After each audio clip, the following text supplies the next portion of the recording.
Welcome, everyone, to a very special interview that we have today with our friend Ajahn Cunda and mentor and his sister, Rabbi Mintz. And we thought they're a brother and sister to people who've given their lives to the religious vocation, and we thought a conversation between the two about those different journeys would be really, really fun. So, Rabbi Mintz, thank you so much for joining us. Thanks for having me. It is an honor to be with you three Ajahns. Ajahn, thank you for joining us. Yeah, thank you, Ajahn. Oh, he sure, was easier to get. It's an honor to be with you too, Ajahns, and my sister, the Rabbi. So, Ajahn Cunda was raised in a warm and loving family in the northern suburbs of Chicago and moved to California in 1996. Ajahn Cunda moved to Abhayagiri Monastery, where we are right now, in late 2005, and after 2 years training as an Anagārika and Sāmaṇera, ordained as a Bhikkhu in 2008 under Luang Por Pasanno and Ajahn Amaro. He trained at Abhayagiri for 8.5 years. In 2014, Ajahn Cunda moved to Tisaraṇa in Canada to practice under the guidance of Luang Por Vīradhammo. In 2017, he began living in several Western monasteries. In 2021, Ajahn Cunda spent a year at the Pacific Hermitage, some of which was with us, and since April 2022 has returned to Abhayagiri indefinitely. And Rabbi Sidney Mintz was ordained in 1997 by the Hebrew Union College Jewish Institute of Religions in New York City. She's the founder of the award-winning Late Shabbat Young Adult Program at Congregation Emmanuel, where she served as rabbi from her ordination in 1997 through to 2024. She became a senior rabbinic fellow at the Shalom Hartman Institute in Jerusalem after completing her fellowship in 2004. Sidney currently serves on the national board of Bin the Ark, a Jewish Partnership for Justice, and as a rabbinic scholar for American Jewish World Service. She's a graduate of Bin the Ark Sela Leadership Program and is a member of the U.S. State Department's Working Group on Religion and Social Justice. She led Team Emmanuel in the AIDS Life Cycle Ride from San Francisco to Los Angeles and is an avid open ocean swimmer.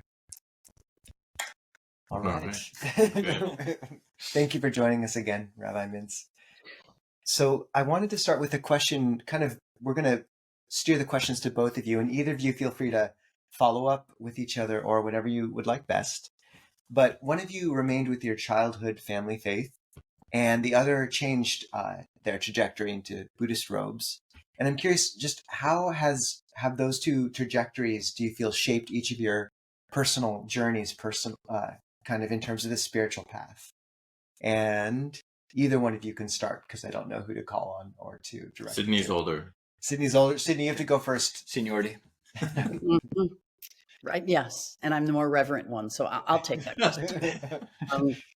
And it's funny because people often ask me when they learn about my trajectory and then that my brother is a Thai forest monk, they often ask, well, what was in the water? What was it that was going on in your family? And I think of it, it's kind of a funny question because our paths really diverged so much and then have come back together in terms of our spiritual path. So yes, I grew up the same way that Cunda did, in a Reformed Jewish family in the suburbs of Chicago. And when I was growing up, there were no women rabbis, there were no gay rabbis. It didn't seem like an automatic path for me since I was really into being Jewish. But as time passed, women were ordained for the first time in 1973. And I was a little girl at that point. And then while I was in the seminary, it became kind of I was on the edge of the first generation of rabbis who were ordained who were gay or lesbian. So, those were two big things in my life where if it had been just even a decade before, I would have been prevented from fulfilling my spiritual desires to lead the Jewish community.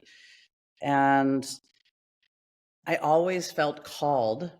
And as a kid, I didn't know what the calling was, but I felt very much called to move more and more towards the center of Jewish tradition. I was really enthralled with Jewish teaching and the ritual, the ceremony, especially the parts of our calendar that are really different from the calendar that we all grew up in the United States, the Gregorian calendar. So things like Shabbat or Rosh Hashanah and Yom Kippur, very much the connection to the lunar cycle that Judaism is about. So there were things when I was very young that captured my attention and made me very serious about learning more. in terms of being a rabbi. So by the time I was 9 or 10 years old, it was pretty clear to me that that's what I wanted to do, is that I wanted to become a rabbi. And I remember when I was younger, and you were in, I'm not sure if it was in high school or I found them in college, but I found stacks of note cards you'd written of Hebrew. And so did you start studying, I can't remember, in high school, or was it like in terms of like formally studying the language, or was it in college? Well, I would say you and I both had our auspicious starts together studying for my bat mitzvah and your bar mitzvah. So I'm like the only one here who actually was at your bar mitzvah, I would say. Yeah. Which is funny, because at one of Cunda's ordinations, when he was chanting so beautifully, I thought, wow, he did that better than his Haftorah when he was 13. This is the real deal. That was a pretty good Haftorah. I don't know about that. Not to compare religions. But yes, so I started studying Hebrew to become bat mitzvah, and then I continued in high school and in college. But I remember the bit, I just saw, like, I remember stacks of these note cards. So I remember you really engaging with the language, much more so than... I was a Hebrew nerd as a kid. So I was doing that myself in high school. Well, this one, I don't know if you know, Ajahn Kovilo went to university as a monk, and he got into serious Pali study and Sanskrit. So he's also a language file. Yeah. And also speaks some Chinese. Yeah. It's great how the language study can really take you deeper into text, which can take you deeper into practice. And it's just a love, like it provides a lot of joy for me. So I imagine it's maybe similar for you. Mm-hmm. Yeah. And Ajahn Cunda, what about you in terms of did you see any of the seeds like Sydney did as a child? And then what made those seeds sprout in a kind of Buddhist direction?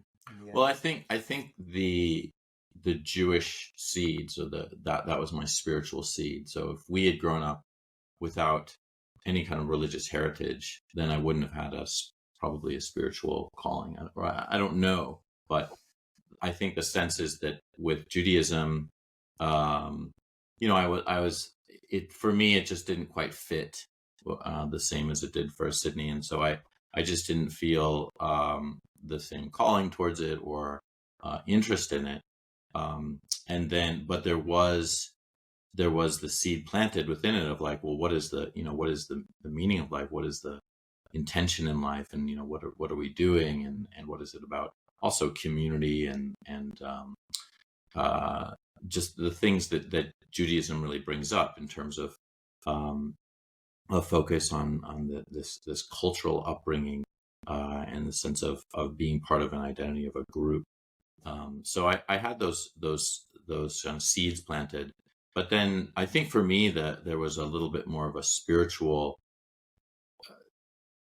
interest that I had, and so just to be straightforward, it wasn't provided for me as far as I could tell from what I understood from Judaism, and so there was a sense of looking, elsewhere in a way, and that started in high school.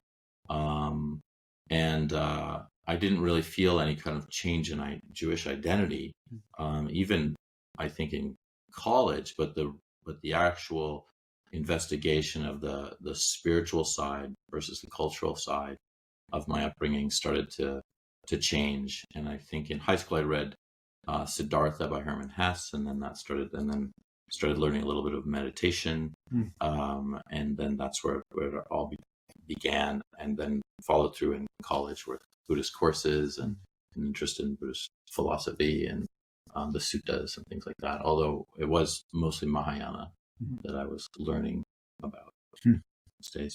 But yeah, so I think that the Judaism seeded the spiritual interest, but then there was more of a trajectory of the spiritual and the calling or the interest of an understanding of mind and suffering and dukkha around what's actually happening in the mind for meditation and practice. I'm curious if each of you could speak about, because we might have some crossover viewers, like people who are maybe not so familiar with Buddhism or people who are not so familiar with Judaism.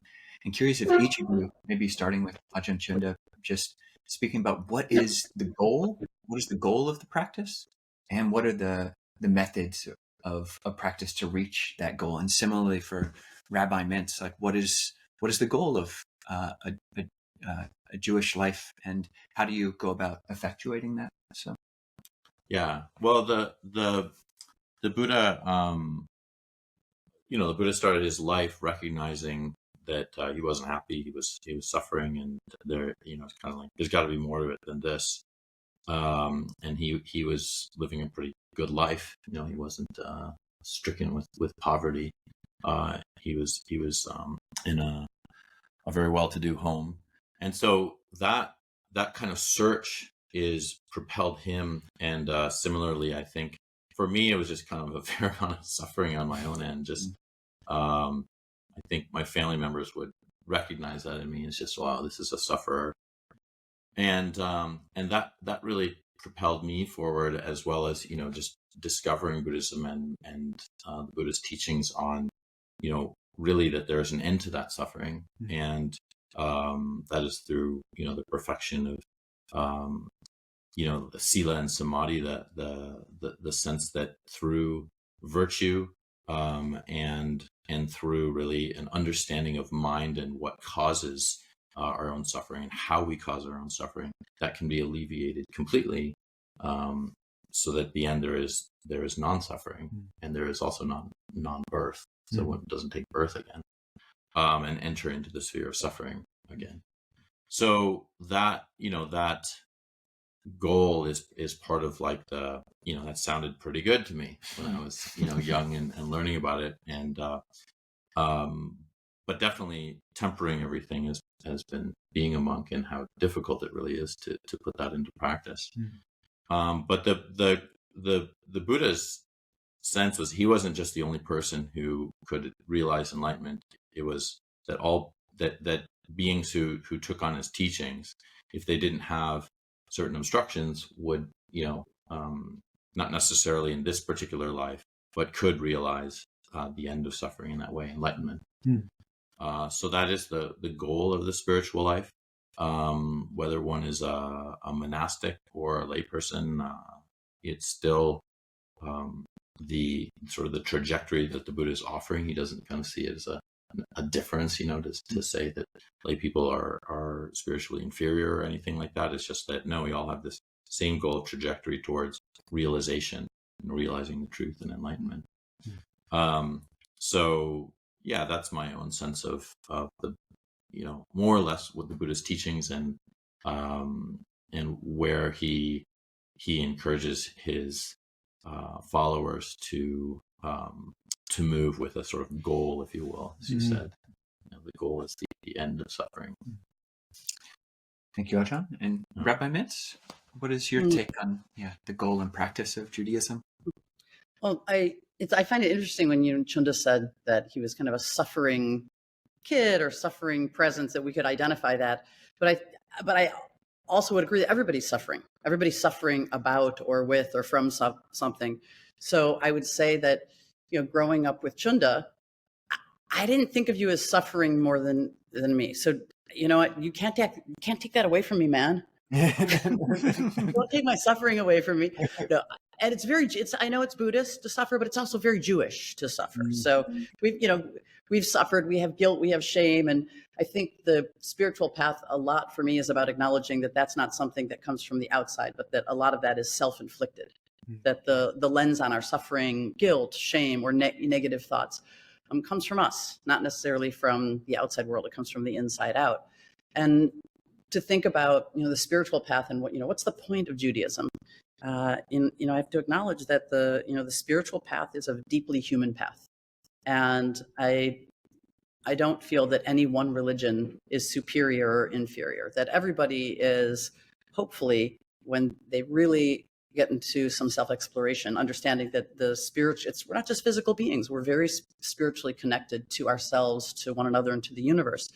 Judaism looks at the suffering in the world and ourselves and says, we know it can and should and will be better. And so I would say the mission of the Jewish people is to make the world a better place.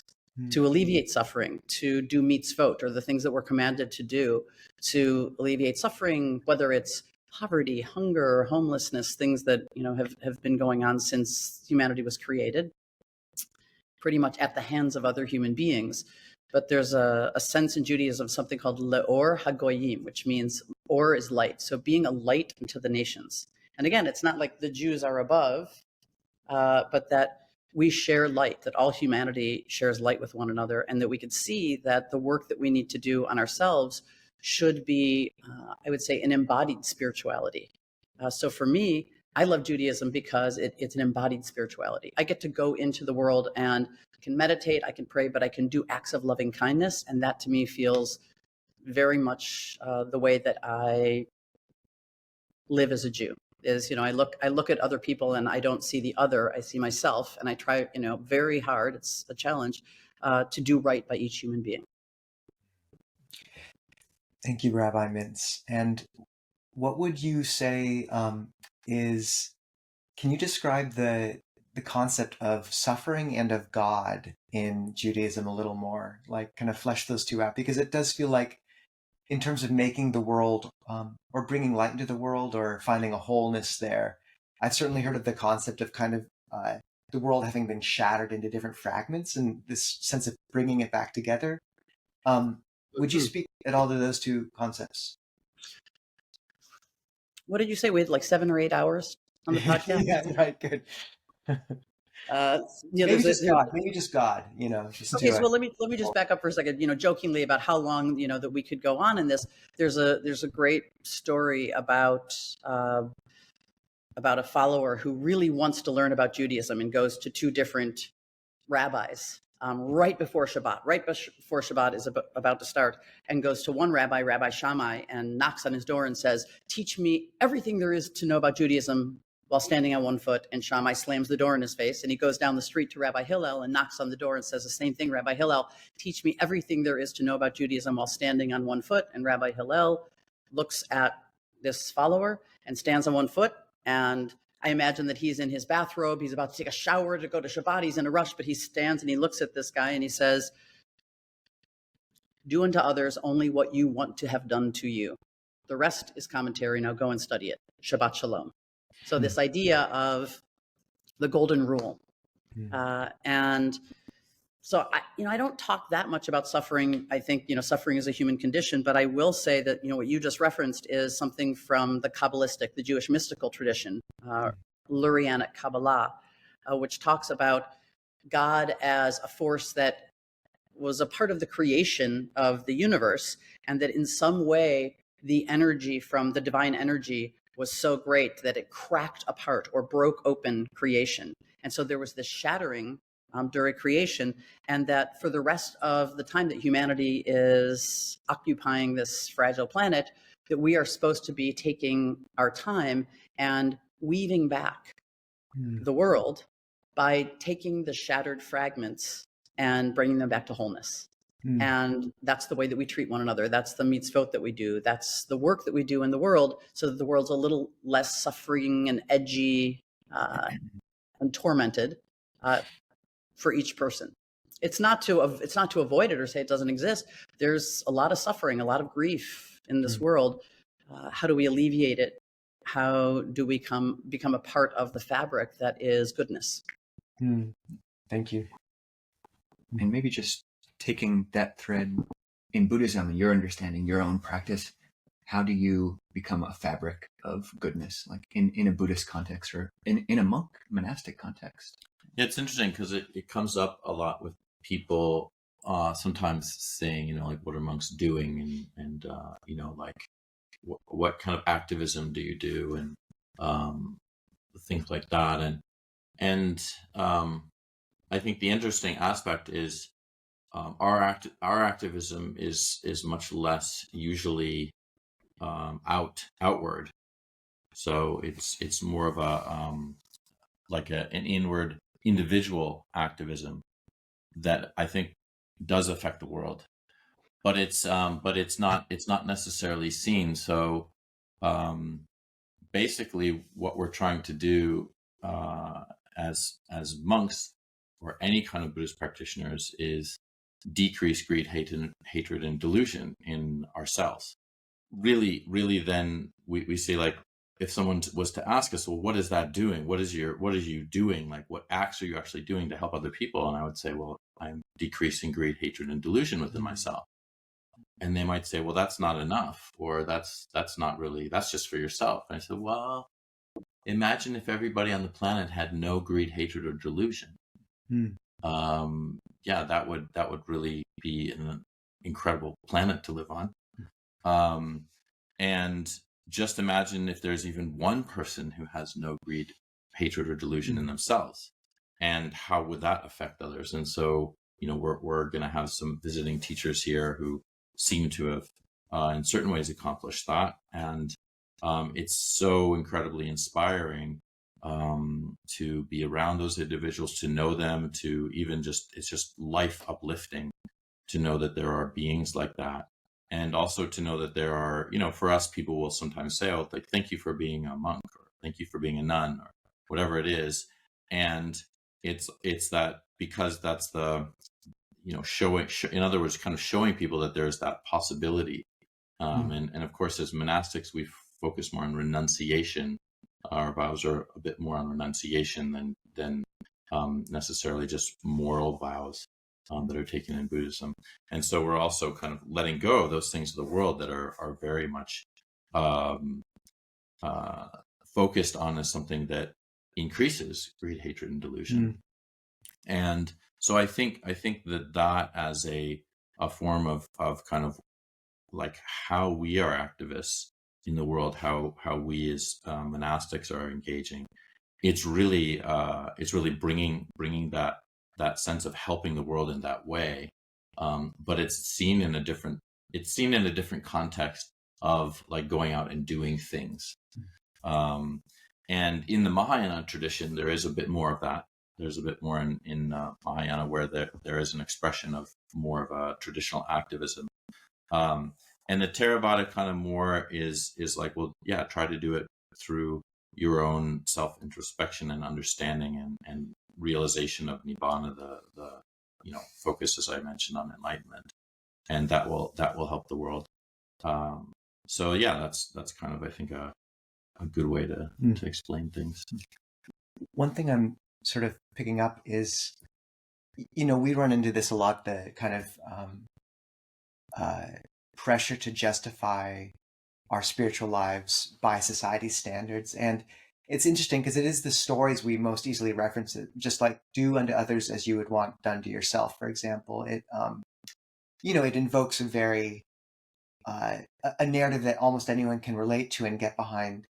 And yet, deep in each of our traditions is a relationship to something which is much harder to articulate, which is the transcendent. And I find that articulation can fall by the wayside when you're trying to kind of speak into the modern, milieu. And yet, I think it's kind of what sustains most of us of the religious vocation in the roles we find ourselves in. So, Rabbi Mintz, like, what does that relationship to the transcendent mean to you, and how do you sustain that in terms of your own, contemplative periods of the day or your life? And do you find that there's an openness or a hunger for that relationship in your congregation or in the people you speak to these days? It's a great question. Thank you for asking it. When I think about the difference between, like, a transcendent presence of the divine or an immanent presence of God in the world or divinity in the world, that gets me back a little bit to that idea of embodied Judaism. And, I don't know if either one of you have siblings, but there's nobody who can push your buttons more than the people in your family. Yes. Right? And for anybody who's, listening or watching today, and, I think that some of our most precious and important relationships and the learning that we can do is from our family of origin. So, I'll just take this example because it's a very personal. Then this is the first time that Ajahn Cunda and I have spoken publicly like this. It's something I've wanted to do for a long time. And I think that there was a little bit of a resistance, not because of the polarity of our religions or not understanding, but when Cunda made this choice to really take Buddhism seriously, there was just a natural feeling for me. And I'm sure that anybody who is in robes has a sense, like I had a feeling like he was leaving the family, leaving the fold, leaving the faith. And that was like a negative feeling for me because it was a feeling of loss and of grief. So I know that for being, a monk in robes, it's a complicated relationship with your family of origin. However, it's been a long time, and I've learned so much from Cunda and from his practice and from his teaching and from Buddhism. And I say that with great respect because earlier I felt, well, like, what is this like monastic life that's so separate from the world? And what is happening in the world today makes me feel more and more like the monastic life really is contributing so much to the world. By just being in a place where you are reflective, meditating, treading lightly on the earth. There's so much I think that we can learn from one another's religions. And instead of there being this, these thick, dark walls or caves that we're in that are separate, this universal sense of the transcendence that each one of us is hopefully interested in or drawn to. And I'll say specifically for me, it's in nature. When I feel that the world is, or I'm suffering, or there is too much grief because of what it is that I am trying to accomplish as a rabbi, I go into nature. And, you're at Abhayagiri right now as we are doing this podcast. How beautiful just to wake up and to be in the presence of that transcendence, to me feels like a great gift.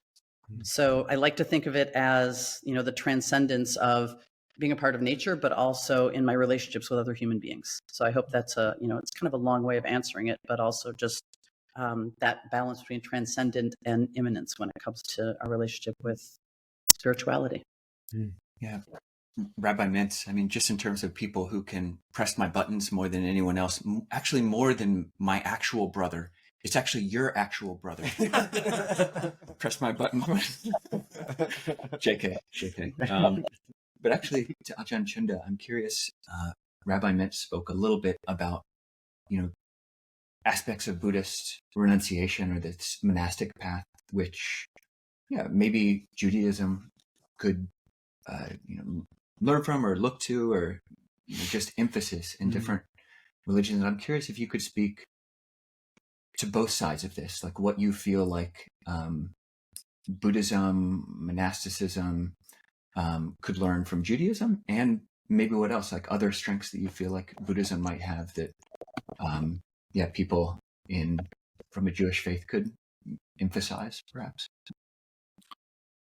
Wow. Well, one of the things that, and I mentioned just a little bit of this when I was growing up in a Jewish household, was that because there was meaning expressed in my life as a family member within a family that was Jewish, we would get together and we would have Shabbat every week, and oftentimes maybe the first 8 years of my life was living in my grandparents' home, and so my cousins would come over, and so that was just, it was just a weekly experience, and there was sort of a breaking bread with family. It wasn't just sort of a random coming together. It was a sort of a celebration of our cultural background with each other and our religious aspect, and actually remembering a whole history, being 20. How long would you say it is? 5,000 years, Sydney, the Jewish history, give or take. 5,000 years. Yeah. So there's a recognition of that, a recognition of the relationship with Israel and the Torah and really everything we were doing. And so I grew up with that. I was steeped in that. It wasn't an Orthodox. Didn't grow up in an Orthodox family, as you mentioned, but it was just part of our life, and so that was that really is something that I think can touch into my Buddhist life, because it's sometimes as a monk easy to forget what it is we're doing, because it becomes so natural and imbued with just like the daily schedule and our roles in the monastery and all kinds of things like that. But having this memory of growing up Jewish and having a relationship with my family in that way, and that really does and has helped me learn a lot about not only just encouraging me towards this sense of like also having the family as the Sangha, the group of monastics and lay people as well, but encouraged me to kind of see sometimes from that lens, like, okay, yeah, like this is a group learning process. This is a cultural aspect that I've entered into with my monastic brothers and sisters and the laity. So that I think has been quite helpful for me. And I really don't know what my life would have been like if I didn't grow up Jewish and have that as a background. Even that kind of desire for harmony and wanting the family to get along, wanting people to be in harmony, and that camaraderie. So that, I mean, it might sound like that's obvious, but that I think was very important for me. The other big deal, or the big overlap between the two religions, is sila and morality. And so growing up Jewish, there's a lot of emphasis on kind of examining your life in terms of like, are you doing the best you can do, with like God as a witness, and a sense of like bringing yourself up higher, but also for the benefit of the community, for the benefit of others.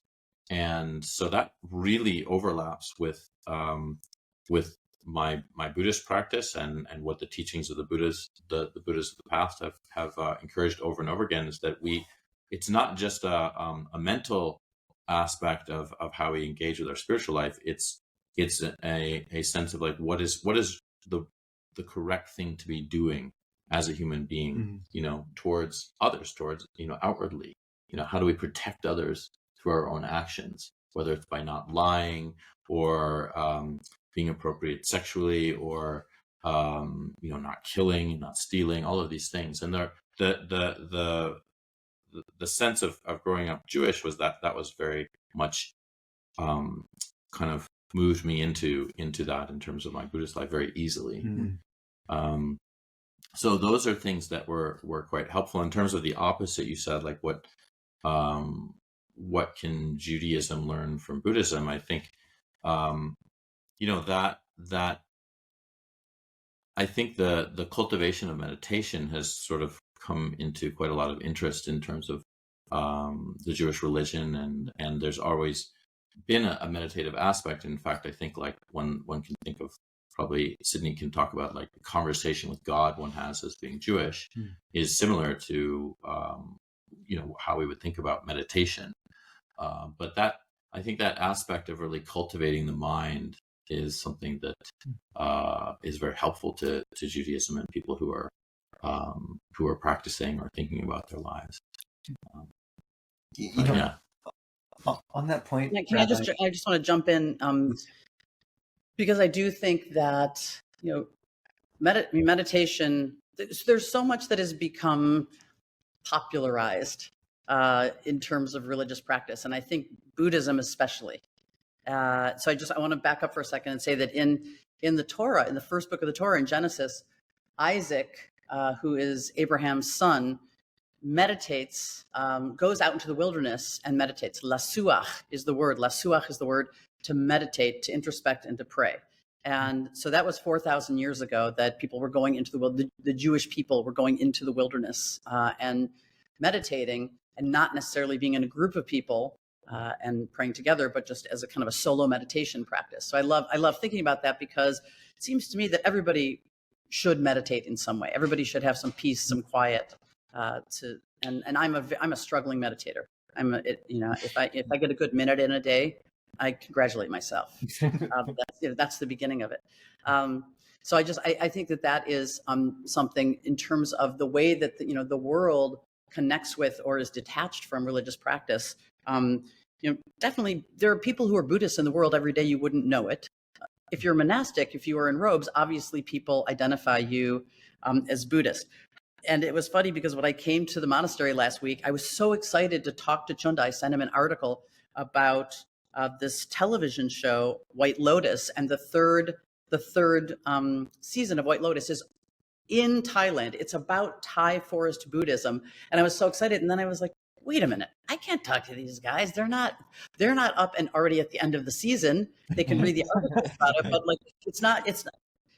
But what's interesting to me about it is this probably one of the most successful television series this season is about the intersection between what's going on in the world of materialism, capitalism, the despiritualization of humanity, and this interest, this motivation for us to somehow come up with an authentic way to practice the spiritual life. So I think because, as Jews, there's a lot of Jew-boos in the world. There's, a lot of Jews who practice Buddhism and Buddhists who come from Jewish backgrounds, very famous ones, in fact. And so I just think that that's so interesting because people are fascinated with Buddhism. And what I found is that more and more people, we have more and more people who are interested in Judaism. Interestingly, especially post October 7th, in the last year and a half, more and more people are either interested in choosing a Jewish path or they're coming more seriously to their Jewish identity and their Jewish practice because of a threat of anti-Semitism that is happening in the world. Rabbi Mintz, you spoke about this, just that importance of that contemplative spirit and kind of that refuge of quiet in nature or in your, daily practice, however much you get. One thing I've felt that that Judaism has developed, which Buddhist communities are still really struggling to, is putting aside a day of a week for quiet and for rest. And, if people really just try to cut off their momentum and, just turn everything off, it just can be quite dry and they don't quite know what to do at the time. And, having to build a world around that day where it's held and honored. How have you advised your congregation to actually cultivate that day of rest? Do you have any kind of skillful means for us? Mm-hmm. Thanks for asking that, because I think of Shabbat, or the Jewish Sabbath, as one of the greatest innovations in the world.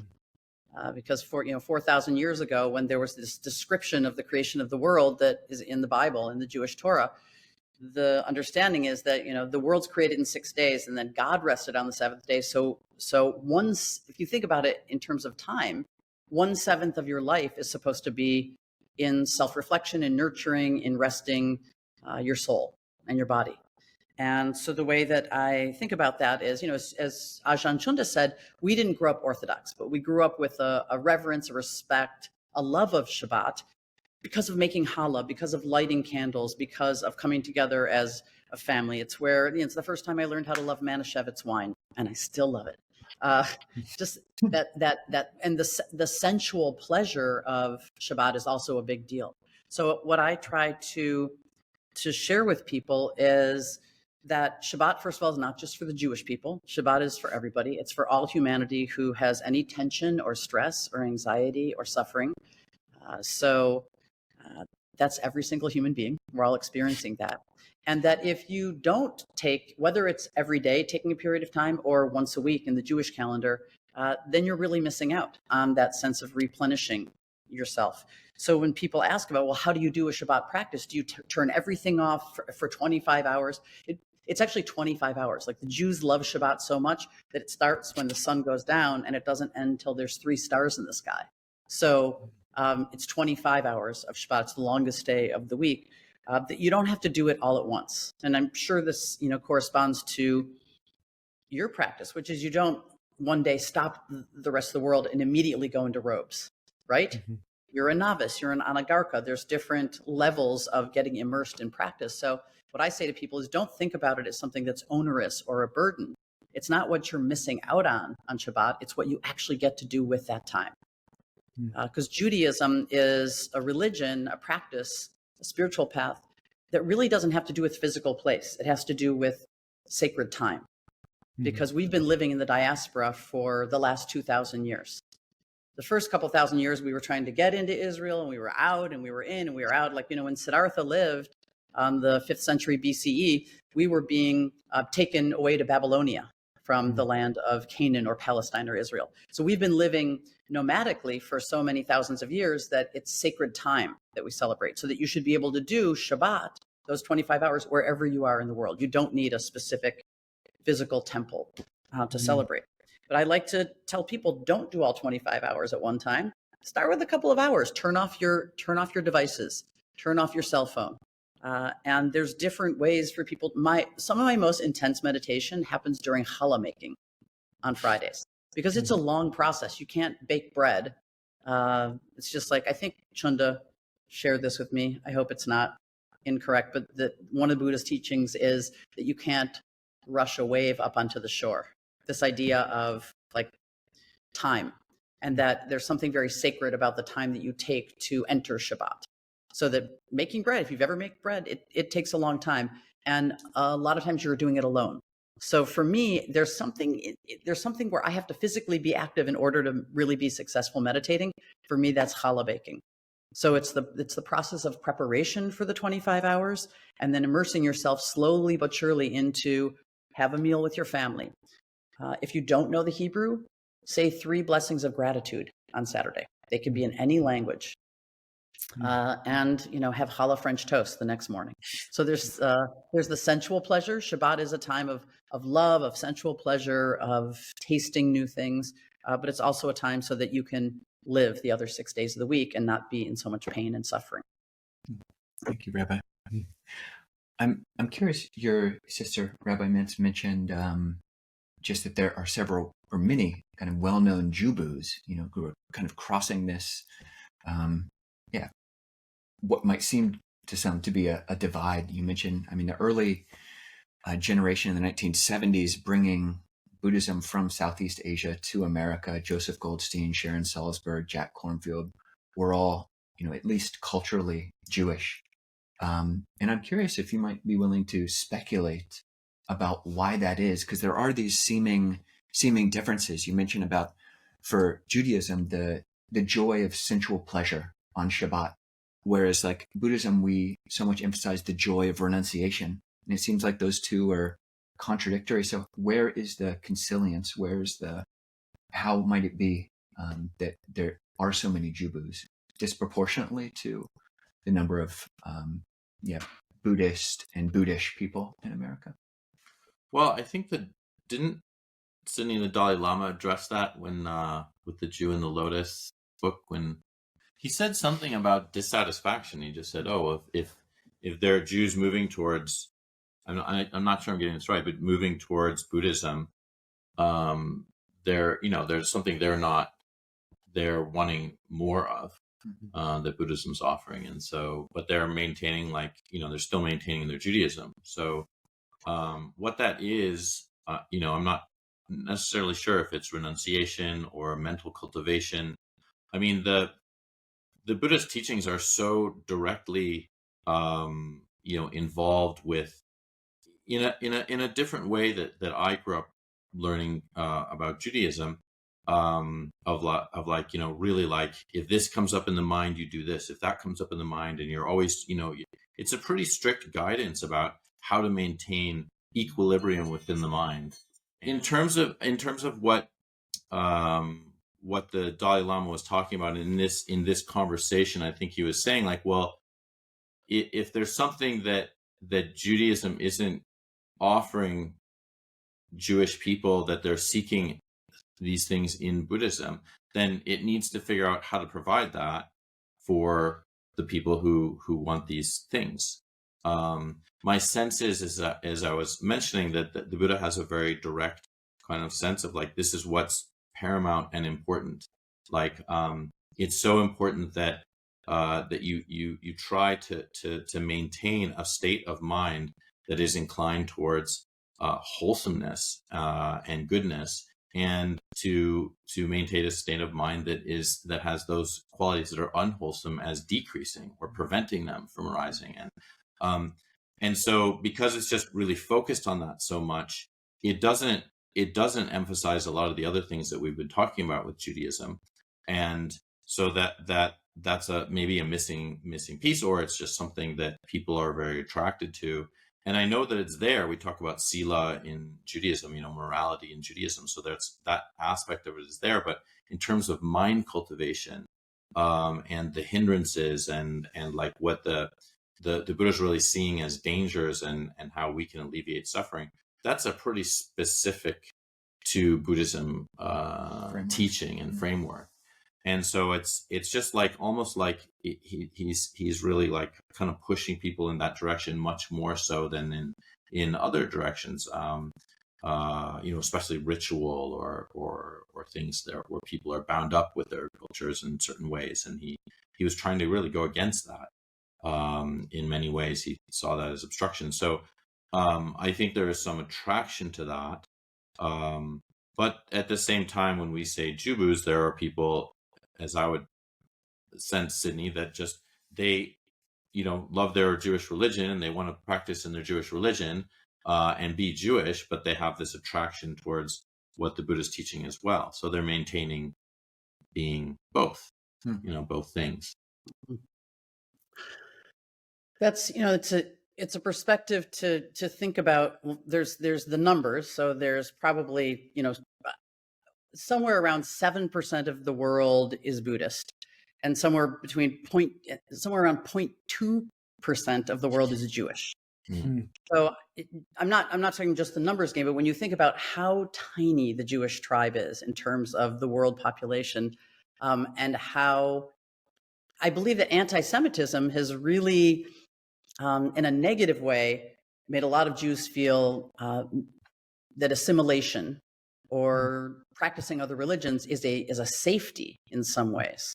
And on the other hand, the positive part is that I think that there's a lot of Jewish and Buddhist practices that are aligned with one another, and the Jews learn a lot from Buddhists, and Buddhists learn a lot from Jews. Today we're recording this on a Jewish observance day called Yom HaShoah, which is the observance of the Holocaust, the day where you observe the Holocaust that happened to the Jewish people, of a third of our people being murdered by the Nazis in World War II. And not to be a bummer on the podcast, but to think about, even when people say, it's unfortunate because people think, well, I'm not Jewish enough. Are you Jewish? Or even the word culturally Jewish. When people say, well, I'm culturally Jewish, I usually say to them, just to unpack that, well, you're Jewish. Oh, I'm culturally Jewish. And I say, well, you're just Jewish. What does it actually mean to be culturally Jewish? They're saying, I'm not really Jewish. I'm not really practicing Judaism. Like, imagine as Buddhist practitioners, if you said, I'm just culturally Buddhist. No, I've never heard of that. I've never heard anybody who's practicing Buddhism to say, I'm just culturally Buddhist. I'm not really. So I like to invite that introspection about, like, what does it mean to just be culturally something that's a spiritual path for you? What is, in terms of today being this observation of the Holocaust, like, how do you, tragedy is, striking the Jewish community now as well. There's a huge amount of turmoil around the world. And how do you advise people to keep their hearts centered in the midst of all that? Like, where is refuge when that's kind of swirling around within your community? It's not easy. Every minority community has suffered at some point along the timeline of history. And a lot of times it's been the Jewish people over the last 4,000 years. But we see suffering all the time in communities, and when people are hated and people are hateful. So I think that the Jews have shown they're a pretty resilient people. And the fact that we're still around after all these years, to me, sometimes seems miraculous in terms of being such a tiny tribe. When I ask people, around me or where I live, like, well, how many Jews do you think there are in the world? It cracks me up, because people will be like, oh, like 25% of the people in the United States, 45% of the people, 15% of the people in the United States are Jewish. Wow. It's like less than 2% of the people in the United States are Jewish. So when I think about anti-Semitism, or I think about, I think sometimes that being hated or being maligned can actually create resilience in individuals, and definitely in a community of faith, because you have to come together and you have to figure out ways not to be exclusive or exclusionary to other people.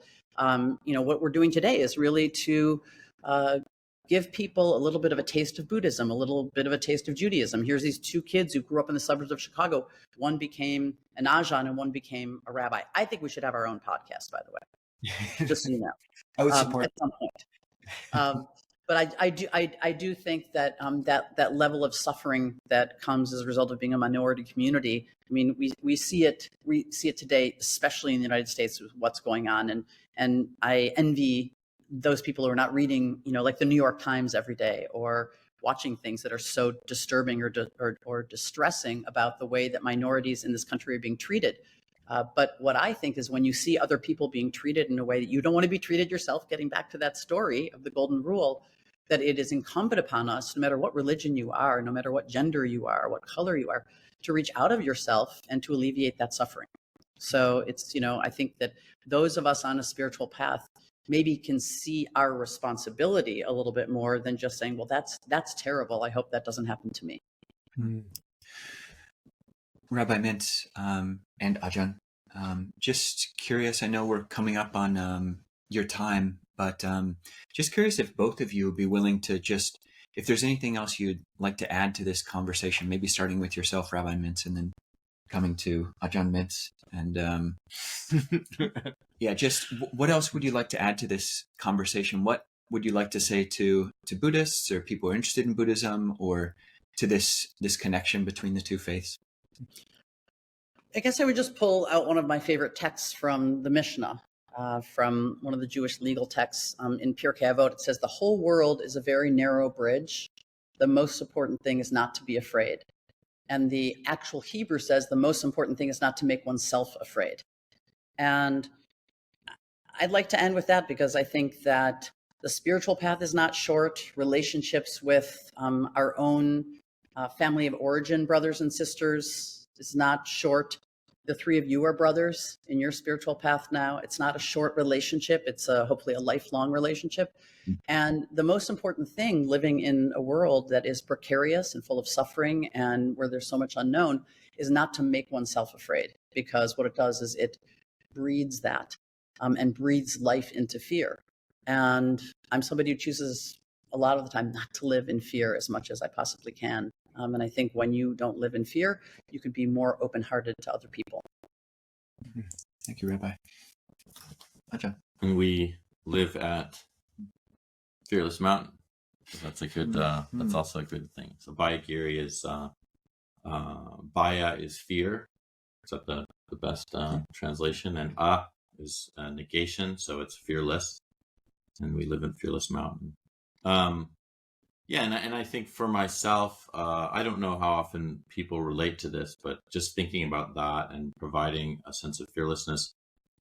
For me, one of the reasons that I wanted to become Buddhist was that the Buddhism for me was answering more around a sense of fear of death. And I was very afraid of that, just my life ending and no longer existing. And the Buddha really kind of pretty much said, if you practice what I'm teaching you, that will be alleviated. But he also, interestingly enough, talked in a similar way to what Sydney was saying, and that is that by doing our practice as Buddhists, we're providing fearlessness for others, and it's not just for ourselves, but we're actually giving others the gift of fearlessness around us. So and in Judaism is providing that in certain ways too, is you have people who are living with a sense of morality and care about how they behave and looking after neighbors and all these things. This is what provides fearlessness. If you're around somebody who, in Judaism, there is the same, precept around lying. You're around somebody who doesn't lie, you don't feel afraid of them in any way. Or somebody who doesn't kill you or try to kill others. So that's a big crossover with both of us, as I've mentioned several times in the interview. But I think that identifying these commonalities, but also as Sydney was mentioning, like there is strength in having a recognition of other paths, and like the advantages to some of the things that one path teaches and another does or doesn't teach, and actually seeing that there is like, okay, we don't have to necessarily isolate ourselves into saying like, oh well, Buddhist practice means I can't be Jewish or something like that. So I think that it's really important to kind of really recognize, what is it that we are seeing good in all of the religions that are represented, and what is it that's benefiting us, that we truly have a sense like, okay, that is beneficial for me. I'm not trying to suggest like an eclectic, like take everything from each religion and come up with your own.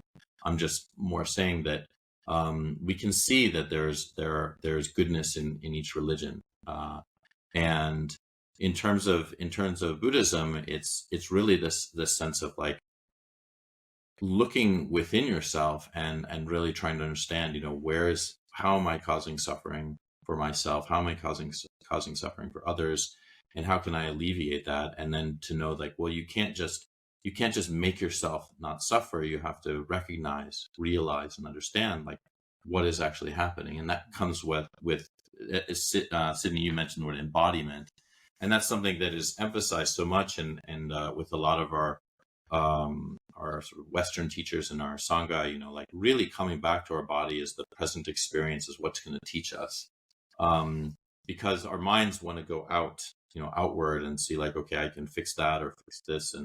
And it's like one of the last things we want to do is recognize sort of our light within, sort of to recognize what's actually happening here. And that's, I think, one of the benefits that the Buddha kept teaching about is like, no, just keep coming back to this over and over again, because the confusion is the signaling is always, it's out there, it's fix this, do that, become this, and he just keeps saying, nope, just kind of ignore all that signaling and just keep coming back to like what is present right here, and how can you understand your own suffering based on that. So yeah, I think that that's a universal approach to understanding our own goals or our sense of like what is really important to us. Because I think most human beings wouldn't argue that suffering or discontent or a sense this isn't right, I don't like it, I don't want this. It's not pleasant for us. We don't find it as something inviting or we want to really engage with. We or not engage with, but it's not comfortable. It's not something that in our mind we feel like, yeah, I really want to complain as much as possible because it makes me feel so great. And so once we identify like how to extricate ourselves from that, there's so much freedom and happiness involved. And so I don't think that's necessarily a Buddhist thing. I think that's a everything for everybody thing that the Buddha was teaching about. Rabbi Mintz, before we wrap up, do you have one Ajahn Cunda story for us? Oh, no.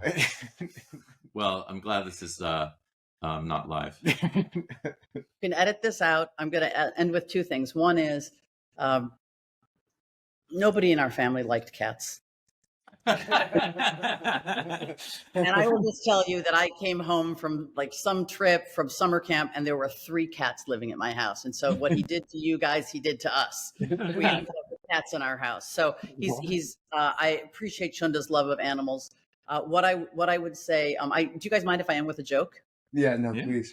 Okay, because I think also like joy and laughter is so much an important part of our spiritual life. And so this is a story I often tell about a Jewish mother who's a little bit elderly who is going to visit her guru. And she decides that she is going to make this trek from New York City, and she gets on a plane and she goes all the way to Kathmandu, and she is brought up this mountaintop by a Sherpa, and she gets to the top of the mountaintop and there is a line of people waiting to speak to the guru. And this Jewish mother waits in line for 17 hours. And when she gets to the front of the line, the assistant to the guru, who is sitting there, he's under a canopy, he's wearing a loincloth, sitting in the lotus position, he's gaunt. And the Jewish mother finally gets to the front of the line, and the attendant says to her, "You're only allowed to say 3 words to the guru." She says she understands, and she gets up and she looks down at the guru and she says these 3 words. She says, "Sherman, come home." I like that. So I think about that as a funny joke about Jews and about the practice of being in robes, but I also think that the reason we laugh about it is we're a little uncomfortable because Sherman's already home. And there you have it. Nice. We're all just trying to find our way home. Well said. Well said. Yeah. It's been an honor to be in conversation with the 3 of you. Rabbi Mintz, we really appreciate getting to meet the legendary sister of legendary Ajahn Cunda. We one of our kind of dearest brothers, and we hope to get to meet you in person soon. So I hope so. yeah. Okay. Well, take care. Thank you, Ajahn. Yeah, no, thank you, Sydney. Thank you for joining us, and thank you all for thank the 2 of you for bringing us together. Very sweet. So we'll have to do it again.